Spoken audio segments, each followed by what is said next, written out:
அரசு குற்றம் செய்து கொண்டிருக்கிறாரு. தமிழக அரசு பாவம் செய்து கொண்டிருக்கிறாரு.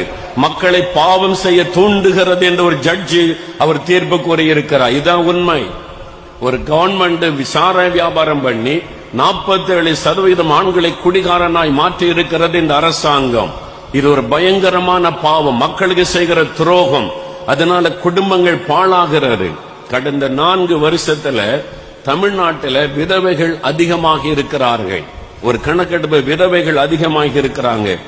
ஏன் என்று கேட்டால் குடித்து குடித்து குடித்து ஆண்கள் செத்து கொண்டிருக்கிறாங்க. அதனால பெண்கள் விதவைகள் ஆகிறாங்க, பிள்ளைகள் தகப்பனற்றவர்கள் ஆகிறாங்க.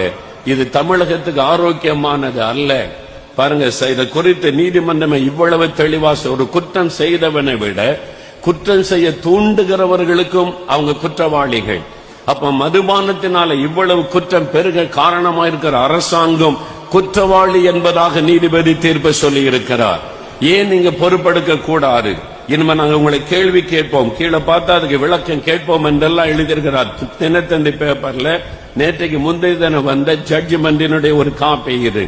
அப்ப நீங்க யோசித்து பாருங்க, ஒரு ஜட்ஜுக்குள்ள இவ்வளவு வேதனை இருந்தால் இயேசுவை அறிந்த தெய்வ பிள்ளைகள் நமக்குள்ள இவ்வளவு வேதனை இருக்க வேண்டும்.